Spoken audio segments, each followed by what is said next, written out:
Next up, Russ and I talk about the state of physical media in 2024. Is it alive? Is it dead? Find out next.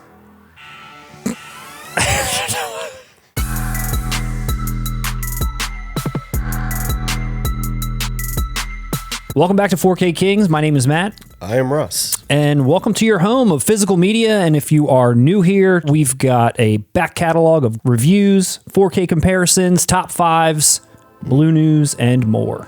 And Russ, we are back again with a state of physical media video. Physical media, I'm not surprised Best Buy is getting away from that. We're back to talk about this, to see how it's going, what's new. As you know, Russ, we have put a video like this out for the past couple of years, sort of going through trends, sales. We got to get subs somehow. Good news, bad news, including our sub count. Yeah. Let's talk about the state of this channel. What's happening with it? Will it live? Will it die? I don't know. This is bad. We're just kind of doing a deep dive, looking at trends, costs, prices, the goods, the bads, the streamings, why physical media is even important, why it's still so important, why we should all be protecting it. Yes, this is the new wave of the future. Isn't this the way the industry's going to go? That's right. As we know, DVD started back in March 1997. Then we had Blue and HD DVD in June of 2006. Then we had 4K February 2016, which means we're only 2 years away from 8K. We're going to have to rebrand this whole channel. We're going to have to rebuy all of our movies all over again. Hope you guys like hearing us talk about James Cameron. One of them Abyss 8Ks coming out, Russ. It's been 30 years. You know what? Don't worry about it. Just as an opening statement, I'm going to say that physical media, and I said this last year, physical media is not dead. It has, of course, been dwindling. It's, of course, resting sort of in its final place, which is more of that niche vinyl market, which we've talked about. It's not really significant revenue moneymaker for the film industry as it once was, and sales have continued to decline year over year, except, Russ, in one area, which put a little twinkle in my eye. 4Ks. 4K Ultra 4Ks HD have gone up in sales? Are going up in sales. I wasn't predicting that. I know, it's pretty cool, right? Studios, filmmakers, retailers, and so forth really have kind of started paying closer attention to it. They're looking at it as the future, if not final resting place of this format, and they're investing a lot of resources into them, especially with the sales increasing. There's been a lot of actually interviews I've seen lately. Christopher Nolan, Guillermo del Toro, Edgar Wright, basically just like saying, You don't know what you're missing. when you hear people like Christopher Nolan talk about it, they talk about it the way that we talk about it, in that it's the most pristine version of their film that can exist at home. And that's what they're excited about. The home video versions of my films, the definitive versions of the Blu-ray and the 4K versions. There's much less compression. There's very specific authoring. We control the color of the picture, the brightness, all these things. And also being able to hold it in your hand and see the artwork and the posters and have the names, it's a real thing. I think in Nolan's case also, he's the type of filmmaker that when he says, this is the definitive way my film is meant to be seen, people listen to that. He's making films that you want to see in IMAX, you want to see in the greatest quality possible. 4K Ultra HD saw a 20% growth for the full year of 2022. Did 4K triumph over DVD? No, it did not. They still have the highest share. They're easier to make, as we've talked about before, easier to distribute. Some people, they pick one format and that's it. Like, I bought DVD player however many years ago, and that's all I'm ever going to, buy. I've got the DVDs, I've got the players, and they're still hooked into the TV. Party at the Johnson You go to house. input, source number 3, and it's on. Some titles only come out on DVD. A lot of TV shows are only DVD. And I know I'm not one of these people, but there are collectors that are just in it to collect, like literally every movie possible that they can get. And DVDs in like a bargain bin somewhere are like $1. 4K, of course, as we know, is marketed as the clearest, most vibrant presentation for the new and classic films, and which then kind of divides the market based on the most people wanting DVD. And there's people like you and me that we get pissed off if a movie comes out in Blu-ray and not 4K. So that's where Blu-ray is starting to kind of get crunched and has been getting crunched over the last few years. It is slowly going down even further. When you were talking about is 4K passing DVD, I think at some point 4K might pass Blu-ray.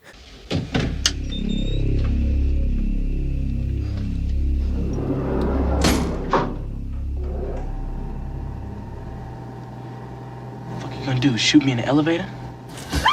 I mean, there's some movies that only come out in Blu-ray still to this day. It might only ever come out in Blu-ray, and that is what it is. But when there's like big titles like Poor Things, The Menu, Blu-ray only, that pisses me off. I have a change of heart on my opinion on this based on one of our viewers' comments.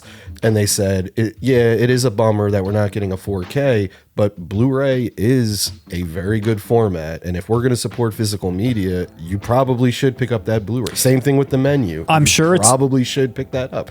And there's nothing wrong with a Blu-ray. Thanks for putting me in my place. No, I was... Listen, I read that comment and it was an epiphany. I just have such an aversion to rebuying. It really kills me. But what's crazy is also on the flip side, do you know, Russ, that costs of films have gone up 30.1% in the last year? Just name your price and I'll pay it. Here's a couple other things that, haven't been such great news for physical media in the past year. Of course, you have Best Buy closing and then moving physical media to Walmart. Of course, you have Disney not selling physical media in Australia anymore. They closed their movie club. They sent their physical media to Sony, which is actually, I think, a good thing. However, I did see a thing where Sony is not going to be selling physical media in Australia either. So you Australia. I know you're getting like doubly fucked. Obviously, scarcity on certain titles, Oppenheimer, the Abyss, all the James Cameron stuff, and even, what's crazy? I read Clue. That's right. The Dune 2 4K. There are special features that are only available on the digital download. So there's a slate of features that come with it, but on the digital download one, you get extras that you don't get on the disc. What do you think about that? It's annoying. What do you think the purpose in that existing, though, is to entice, to sort of get people used to digital? I don't know, but I don't like that. The sequel to Dune is a great title to do that for, in from their perspective, though. I put in a Sony Blu-ray and I got a message about them asking if it's okay for them to transmit my data. And it says, do you want to do this or not?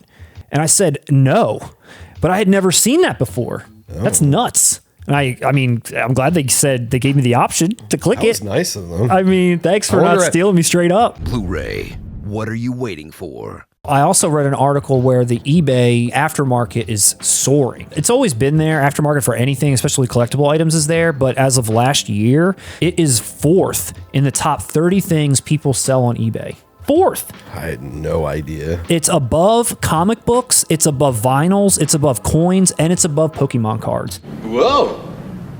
There are some big studios that still feel physical media has got life left in it. They're not looking to it to be their huge, like, big money makers, but they're not giving up on it either, which I think is at least a good sign for now. Not to say they won't give up on it next year, 5 years from now, but as of now, they're still hanging around. Paramount, Unless Warner, you're Australia. Unless you're Australia, and then sorry. There's people like the Universal Home, like entertainment spokespeople, Paramount World Home Entertainment spokespeople. They all had these like quotes. So we saw the runaway success with Oppenheimer. We know there's still an audience out there. We've seen our physical media business reduce as digital grows, but there's still a meaningful number of customers there. So they're still putting stuff out for us. And do you know what the sad truth is? They skipped our generation. They lumped us in with boomers thinking we're buying DVDs, or they lump us in with Gen Z who thinks we're just streaming and doing everything digital. And they're slowly coming to a realization that, like, wow, there's a whole demographic out there that grew up with home video and still loves it and still wants it. The boutique labels are, they're taking the lion's share of our money where it comes to like the more unique, the better packaging, the better features. This is kind of where our bread and butter's at. And the CEO of Shout said sales of 4K Blu-rays are now where Blu-ray was when Blu-ray was in its early days. And he talked about JFK, he talked about Natural Born Killers as projects that were really pricey for them to obtain, especially Natural Born Killers for its complicated rights issues related to the soundtrack, but it sold incredibly well. And then, like they mentioned, Clue. Like, no one could have predicted that this was going to be a blockbuster for us. Just like Oppenheimer, it sold out. Getting titles like this are investments for the future because these will sell forever. And what did I just say? Now, what generation is going to have fond memories of watching Clue on TV? Natural Born Killers, that soundtrack, that movie was huge to us in the 90s. You're realizing it. You're going back to your demographic. What I wanted to talk about was actually the uptick in 4K titles that some of these boutiques have been putting out. Because it was still fairly new. Like, 2020 was a lot of these companies' first year putting out 4K. And it was like one title. For Scream Factory and Shout Select combined, they had 1 in 2020. That was their first year. 10 in 2021, 38 in 2022, and 50 in 2023. They're actually the most again this year. Kino actually last year put one less out than the year before, but they did 1 in 2020, 6 2021, 24 in 2022, and then 23 last year. But still steady, like consistent, steady output. Same thing with Vinegar Syndrome, same amount. Criterion went up. Their first year they were late. Remember, they were like 2021. Yeah, they were one of the last to jump into the 4K game. Yeah, they put 5 out in their first year, then 19 in 2022, and 28 last year. Arrow also went up. They had 6 in 2020, 13 in 2021, 15 in 2022, and 26 last year. And Second Sight, small but mighty, they did 1 in 2020, 2 in 2021, 3 in 2022, 6 last year. I don't know who your favorite boutique is out there. All these guys are great. And shout out to the overseas, UK, Germany, all the international labels that are kind of keeping physical media alive too. You guys are much appreciated. But Russ, I also wanted to talk about the elephant in the room, and that's the thing that has been the albatross around physical media's neck: streaming. You can't beat me. You're going to pay me every dollar. It was sort of on the rise, and now this year I'm happy to report it's sort of on the decline in a lot of different ways. It started out as Netflix, as you know, and now it's just like every single studio that's out there, they all have their own streaming channel. They all have a plus this or a plus that. I cut the cord so long ago to get away from cable because it was really pricey and expensive. Netflix was $8 a month when it came out, and you just had all of this content ad-free. But now you're going to have to pay the price. What could the future of streaming be now that everything is so saturated and studios are losing so much money? And this one person was saying, the future is sort of like what cable was, where you're going to pay $100 a month for your internet, and it's going to come with a bundle of Hulu and Disney Plus. If you want a couple of other bundles, then your price of your service will go up, and you're just back to what you once had, but now it's digital instead of with a cable. You're going to pay me every dollar. The bigger issue with me, even beyond streaming, whether it's successful or failing, is censorship. I think people think that's an extremist point of view, but the truth is censorship is a slow-moving coup. It's something we're being conditioned already. If you put on Gone with the Wind on HBO Max or something, you're going to get a warning before it, as if you're a moron and can't understand the context of when this movie was made. I put on Blazing Saddles, and it came with a warning before it. And if you're somebody who doesn't care, you're probably hearing me and saying to yourself, who cares? It's just a warning, blah, blah, blah. Right now, it's just a warning. Well, Splash is Daryl Hannah's ass will never be seen again to young kids, Matt. It's about that censorship, and it's about owning what the original intent was. Yeah. And with streaming, you never own anything, and everyone that's watching this knows this. But what's funny is the things that vanish, like even Disney Plus shows that they produce, like that new Willow show, they took that off. I mean, you produced that show. Why wouldn't you just let it live on in perpetuity on your freaking channel? If I have to stream, it's Tubi. Like Tubi? I do. Because they play. Sounds like a sponsored ad. If I have to stream, it's Tubi. I'm not saying I stream all the time, Matt, but when I do, it's Tubi. One other thing that I want to just say quickly too about streaming, a lot of times when it comes down to it, after you watch a certain thing, the algorithm then kicks in and says, this is the next thing you should watch. If you like that, this is recommended. And then, you're recommended God knows what. It really doesn't offer a depth of experience at all. It doesn't offer an opportunity for you to find those sort of like films in the fringe or something that's a little offbeat, because you're just being fed the same thing on repeat. For me, and I can't be alone here, it's analysis paralysis. True. Where I will spend so much time just browsing through everything, almost in my mind, probably recreating that experience of browsing in a video store, and I end up watching nothing. That's like poisoning you in a way. You're right. It's too many options. There's way too many options. That's not healthy. And what happens is I don't become familiarized with it. It's just a one and done experience. It doesn't become personal, special, or anything emotional. There's no attachment anymore. I'm just critiquing everything now. I'm not enjoying it. I'm not identifying with it. I'm just critiquing and moving on. And you're not engaging with it either. Like no, CDs, it's all vinyl. self-importance. It's like we've all become just little meta critics. We don't experience anything anymore. We're just running through everything to have an opinion to tell the next person or to tweet about it. That was a solid rant. Dude, that was a good rant. I just want to say on a personal note, everything that you said I agree with, but physical media, I feel like I haven't been, this excited about it in a really long time. All the things that are coming out, all these editions, it's really...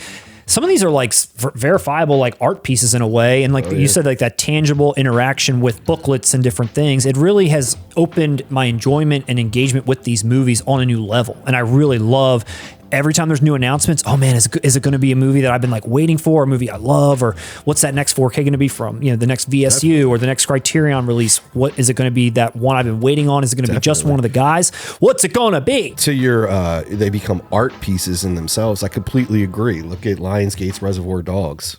Won a Clio Award. You tried to make a joke, but I spun it back on you because it's true. What a Clio Award. When you have physical media, it inadvertently becomes an event. It inadvertently becomes a decision, a physical, I took this out, put this in. You subconsciously, you end up dedicating your attention and time to it. Rather than something you just blip, blip, blip, blip, blip. I'm on my cell phone slipping through because it's just going to run in the background anyway. Because if I spent the time to take that out, I'm making a decision to sit down and watch. You're making a plan for the evening. Ah, I like that. And when I make plans for the evening, I watch Tubi. I wish I could have kept it together. We are 4K kings, but there are those times when you need to stream. And when I stream Tubi. Pretty fucking great. What we're basically saying is streaming sucks. Long live physical media. It's not dead yet. Clutch it. Pass it down to the next generation. Share it with your loved ones and your children. Don't let it die. Give it to the kids. In the words of the great Ed Harris, fire!